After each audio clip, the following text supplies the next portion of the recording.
Welcome back to another video. तो last video में मैंने बताया था कि मैंने नई गाड़ी ली है। तो फिर उसके बाद जो है आज मैंने थोड़ा सा सोचा है कि ना थोड़ा सा मैं अपना गियर अपग्रेड करने का सोच रहा था। जो मेरे पास पहले मेरे पास गिम्बल थी, गिम्बल 3, तो DJI Osmo की गिम्बल 3। लेकिन अब मैं सोच रहा हूँ कि इसको थोड़ा सा अपडेट करूँ, क्योंकि वो उसमें जो मोटर्स लगी हुई थी वो पुरानी थी और वो इतना एक्टिवली ना काम नहीं करती थी। तो अब मैंने सोचा है, मैंने काफ़ी देर से मैं प्लान कर रहा था, तो मैंने गिम्बल 6 का तो मैं कंपैरिजन कर रहा था इंस्टा वालों की और DJI Osmo की। तो मैं DJI का सॉफ्टवेयर पहले से यूज़ कर रहा था गिम्बल 3 के साथ, लेकिन मुझे DJI की जो है वो ज़्यादा अच्छी लगी है गिम्बल। तो अब मैंने पहले JB हाईफाई पे कॉल करके पूछ लिया जो हमारे घर के पास है, तो वहाँ पे स्टॉक में अवेलेबल है। तो वहाँ पे जाके देखते हैं कौन सा कलर सही है। और जी ये मेरी गाड़ी है। अब नेक्स्ट वीडियो में ना मैंने इसका थोड़ा सा काम करवाना है। एक तो जब गाड़ी नहीं लेते हैं तो उसकी सर्विस करवाते होते हैं, तो मतलब सर्विस होने वाली नहीं है, एक्चुअल सर्विस जो होती है इंजन की, तो वो वाली सर्विस करवानी थी। और इसके अलावा इसके ना मैं टायर्स भी चेंज करने का सोच रहा हूँ। तो इस पर जो थ्रेड है वो इतनी ज़्यादा नहीं है, तो हैंडलिंग में थोड़ा इशू कर सकती है, जस्ट इन केस। ये वाला और इसमें एक ये इशू है कि इसका जो एक्चुअल व्हील है, एक्चुअल एलॉय के साथ वो पड़ा हुआ है, लेकिन इसकी उसका वो पंचर हो गया था तो उसने चेंज नहीं किया, तो उसने ये स्पेयर व्हील ही लगा दिया। ये एक्चुअल में गुड है, लेकिन क्योंकि ये सही नहीं लगता यहाँ से, अगर साइड व्यू से आप देखें तो बहुत ही अजीब लगता है, तो इस वजह से इसको भी चेंज करना होगा। तो मेरे पास जो पहली हुंडा अकॉर्ड थी, यहाँ पे पार्क होती थी, यहाँ यहीं पे खड़ी होती थी, तो वो मैंने सेल कर दी है। जो एक्चुअल मैंने ली थी जिस प्राइस पे, तो एक अच्छी प्राइस पे मुझे मिली थी वो भी। तो मैंने जिस प्राइस पे ली थी और 8 महीने चलाने के बाद भी मैंने उसको जो है $300 महंगी सेल किया, तो दैट वाज गुड। और गाड़ी यहाँ पे ऑस्ट्रेलिया में आप जब भी लें ना, वो इस तरह से लें कि आप जो पहली गाड़ी जो आपके पास है वो सेल ना करें। पहले जो आपने लेनी है, पहले किसी भी तरह से वो अफोर्ड करके एक दफ़ा ले लें, फिर अपनी गाड़ी जो है फिर अपने टर्म्स पे आप बेचें। तो यहाँ पे मार्केट प्लेस जो है वो बहुत ही स्ट्रॉन्ग है। मार्केट प्लेस पे एक दिन में ही आपकी चीज़ निकल जाती है। तो मैंने आज ही एक जो मेरे पास इंस्टा 360 थी, पहले 360 कह रहा हूँ, मेरे पास जो गिम्बल 3 थी DJI की, वो मैंने आज ही सेल किया और वो विद इन आवर्स जो है वो सेल हो गई है। तो वो मैं एक टाइम बता दूं आपको, मैंने वो ली किस तरह से थी। तो मैंने बैक इन डेज ली थी वो $40 की मार्केट प्लेस पे ही, और आज मैंने वो 50 की सेल की। मेरे पास पड़ी होती थी, मैं यूज़ ही नहीं कर रहा था, तो मार्केट प्लेस पे जो है वो चीज़ें ईजीली सेल हो जाती हैं। तो अब मैंने जाना है वहाँ पे JB हाईफाई। तो JB hi fi is like you can find everything there. तो इलेक्ट्रॉनिक्स की काफ़ी चीज़ें होती हैं वहाँ पे, तो वहाँ पे जाके मैं फिर आपको दिखाता हूँ, क्योंकि वहाँ पे लैपटॉप्स जो है ना वो most of the time sale पे लगे होते हैं। और गाड़ी में मैं ये वाली जो है यूज़ करता हूँ, ये मतलब प्लास्टिक की है, लेकिन अच्छा काम करती है। ये एक तरह की ब्रैकेट टाइप है, जो मतलब माउंट टाइप है, जो कि माउंट हो जाती है इस तरह सक्शन के थ्रू। और मेरी लास्ट गाड़ी में यही थी और ये बहुत ही अच्छा काम करती है। तो अभी मैं इसको लगाऊंगा और मैं इससे जो है ये स्ट्रीट व्यू जो है वो अच्छा आ जाता है। तो इस तरह से ये लग जाती है और ये स्टर्डी है। और मतलब कि अगर मैं मोशन जो है मोशन एक्टिवेट कर देता हूँ इसकी आईफोन की, तो जो है वो शेकी वीडियोस बिल्कुल भी नहीं बनती, बिल्कुल ही स्मूथ बनती है। तो ये मैं फ़र्स्ट टाइम ट्राई कर रहा हूँ इस पर अपनी नई सिविक पे। पहले मैं यूज़ कर रहा था होंडा अकॉर्ड पे, और मैं अब जो नोट कर रहा हूँ ये ना थोड़ी सी इसका जो है वो जो फ्रंट विंडशील्ड है वो थोड़ी सी इंक्लाइंड है, तो आई एम नॉट श्योर कि डैश आएगा वीडियो में या नहीं।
तो फाइनली जो है मैं JB Hi-Fi आ गया हूँ। यहाँ पे हमारे पास एक हमारे घर से जो है वो 2 लोकेशंस लगती थी। एक लगता था मेलरोज़ पार्क और दूसरा लगता था माइल एंड। तो मेलरोज़ पार्क जो है वो ज़्यादा करीब था और यहाँ पे वो स्टॉक में भी थे हर कलर में। तो फिर मैंने यहाँ पे ही मैं आया। इसके साथ A मार्ट और सुपर चीप ऑटोज़ भी हैं और साथ में एक जिम भी है। तो इस वजह से ये जिम का टाइम था तो काफ़ी ज़्यादा रश लगा हुआ था। तो JB Hi-Fi में एंटर होते ही मैंने वहाँ पे जो गाइडिंग गाय खड़ा होता है उससे पूछा कि मुझे एक गिम्बल लेनी है। तो उसने मुझे गाइड किया। वो समझ रहा था कि मुझे अमेज़ॉन किंडल चाहिए। तो मैंने उसको फिर समझाया कि मुझे मोबाइल फ़ोन गिम्बल चाहिए। तो उसको नहीं पता था क्योंकि वो किसी और सेक्शन का था। तो मैं जैसे ही गिम्बल वाली साइड पे आया और कैमरा गियर्स वाली की साइड पे आया तो यहाँ पे जो है एक प्रमोशन चल रही थी बैक इन डेज़। तो उस प्रमोशन में ये था कि वो गिम्बल जो $219 की थी वो $198 की लगी हुई थी। तो क्योंकि उन्होंने वो स्टिकर नहीं हटाया था वहाँ से तो मुझे जो है उन्होंने कहा कि आपको हम $198 की देंगे क्योंकि मैंने उसको मतलब देख लिया था। इसके अलावा कुछ यहाँ पर मोबाइल फ़ोन्स थे और ये कैमरे की सारी एक्सेसरीज़ थी जिसमें एक ज़ीरो ब्रांड है कैमरा का और साथ में इंस्टा है जो हर किसी को पता है और साथ में DJI है। DJI जो है वो टॉप सबसे अच्छा है, लेकिन सॉफ्टवेयर जो मैंने रिव्यूज़ में देखा था वो इंस्टा का जो है वो काफ़ी बेहतर है। इसके अलावा यहाँ पे कुछ सेल लगी हुई थी, मतलब रिड्यूस्ड प्राइस थी ताकि क्लियरेंस हो जाए, इनके जो स्टॉक वो सेल हो जाए। और इसमें भी काफ़ी एक्सपेंसिव चीज़ें थी जिसमें $30 के केसेस भी लगे हुए थे। तो ये एक अच्छा एक्सपीरियंस है अगर आप ऑफिस वर्क्स में भी जाएं और आप किसी और ब्रांड की, फॉर एग्जांपल आपने वो एक लैपटॉप देखा है ऑफिस वर्क्स में और वही लैपटॉप JB Hi-Fi से उससे सस्ता लगा हुआ है सेम मॉडल, तो ऑफिस वर्क्स प्राइस मैच करके आपको उसी प्राइस पे देगा। यहाँ पे कुछ स्मार्ट IoTs की थिंग्स थी जिसमें ये एक नेस्ट हब था, डोरबेल कैमरा और गूगल के जो हैं होम सिक्योरिटी डिवाइसेस हैं जैसे डोरबेल है और साथ में कैमरा है, तो ये लगी हुई थी। मैंने लेना था नेस्ट हब अपने लिए, अपने घर के लिए, लेकिन मैंने प्लान नहीं किया। जब मैं सोलो अपनी अकेला रहूँगा तो तब जो है मैं लूँगा। इसके अलावा कुछ यहाँ पे स्क्रीन्स थी, LEDs मॉनिटर्स थे। ये सैमसंग का ओडेसी मॉनिटर लगा हुआ था, आई थिंक 34 इंच था, तो $369 का लगा हुआ था। ये अच्छा मतलब सैमसंग की स्क्रीन्स तो सबको पता है बहुत ही कमाल की हैं। इसके अलावा यहाँ पे लैपटॉप्स लगे हुए थे। रिसेंटली हमने भी एक लैपटॉप लिया था JB Hi-Fi से जो कि बहुत ही कमाल का था, आई थिंक एसर का था, तो वो $600 लेस प्राइस पे लगा हुआ था। उनकी कोई प्रमोशन चल रही थी, तो JB Hi-Fi पे मोस्ट ऑफ द टाइम जो है किसी ना किसी मॉडल पे जो है वो प्रमोशन चल ही रही होती हैं। इसके अलावा टीवीज़ थे यहाँ पे। कुछ टीवीज़ में 65 इंच और 75 इंच के और इवन के 85 इंच के भी थे और बहुत ही कमाल के 144 हर्ट्ज़ रिफ्रेश रेट के साथ और जो है 4K अल्ट्रा HD, बहुत ही कमाल के टीवी थे। हमने भी लेना है लेकिन हम मार्केट प्लेस से लेंगे, ऑब्वियसली हम इतना एज अ स्टूडेंट तो अफोर्ड कर नहीं सकते, तो मार्केट प्लेस पे भी अगर आप एक्टिवली देखें तो आपको अच्छी डील मिल सकती है। इसके अलावा कुछ और यहाँ पे गियर से आपके मोबाइल फ़ोन के केसेस वगैरह और इसके अलावा आपके जो हैं टैबलेट के केसेस जिसमें मैग्नेटिक पेन वगैरह हो जाता है और इसके अलावा मैग्नेटिक कीबोर्ड जो कि आपके टैब या एप्पल के आईपैड या सैमसंग के टैब अल्ट्रा वगैरह के साथ अटैच हो जाती हैं। और यहाँ पे कुछ थे टीवी सीरीज़ जिसमें DC के और जो है क्लासिक टीवी सीरीज़, अगर आपके पास कोई वीडियो प्लेयर है। तो फाइनली मैं घर आ गया था और मैं इसको अनबॉक्स सब करने लगा जिसमें मुझे कोई मेरे पास अनबॉक्सिंग नाइफ़ तो था नहीं, तो मैंने किचन नाइफ़ हमने रिसेंटली लिया था और बहुत ही कमाल का है, बहुत ही अच्छा स्लाइस करता है इस वेजीज़ को।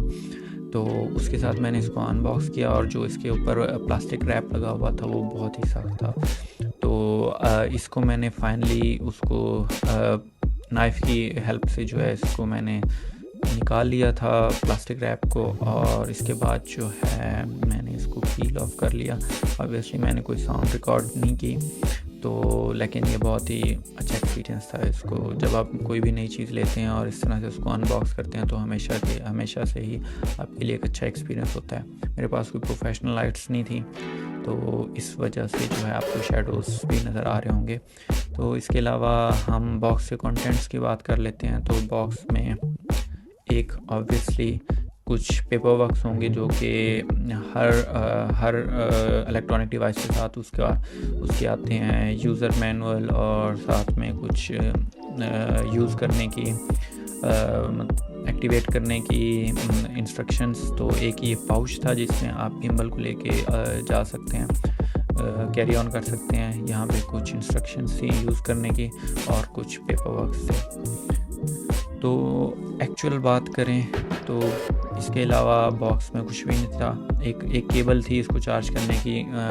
मैंने जो नोट किया है गिम्बल 3 यूज़ करने के बाद मैं गिम्बल 3 ही यूज़ की थी एक time, almost 3 months most use नहीं किया था, लेकिन मेरे पास 3 महीने से थी। मुझे कभी भी उसको चार्ज नहीं करना पड़ा था। तो इनकी जो बैटरीज़ हैं वो बहुत ही अच्छी होती हैं। इसके अलावा इसमें ये अपग्रेड है कि आपको एक मैग्नेटिक मोबाइल के साथ अटैचमेंट मिल जाती हैं जो आपके मोबाइल के साथ लगी होती हैं, और ये आपकी गिम्बल के साथ जो है अटैच हो जाती हैं। इसके अलावा ये एक ट्राइपॉड स्टैंड था। ट्राइपॉड स्टैंड में ये है कि आप इसको किसी भी फ्लैट सरफेस पे रख सकते हैं, और जो DJI की अपनी ऐप है उसको जो है आप यूज़ करके आप अपनी एक्टिव ट्रैकिंग भी कर सकते हैं, तो कैमरा आपको ट्रैक करता रहेगा। इसके अलावा ये एक्चुअल में गिम्बल थी। गिम्बल एक अच्छी गिम्बल इस तरह से है कि ये एक तो ऑटो स्टार्ट है, इसमें कोई पावर का बटन नहीं है। आप जैसे ही इसको मतलब ओपन करते हैं तो ये खुद ब खुद ही ऑन हो जाती है, और इसके साथ जैसे आप मोबाइल स्नैप करें तो मोबाइल जो है आपकी पोर्ट्रेट ओरिएंटेशन में आ जाएगा, और सिंगल क्लिक के साथ जो है वो लैंडस्केप ओरिएंटेशन में चला जाएगा। तो दैट वाज गुड। तो ये था जी आज का एक्सपीरियंस। अब मिलते हैं नेक्स्ट किसी सब्जेक्ट के साथ किसी नेक्स्ट वीडियो में।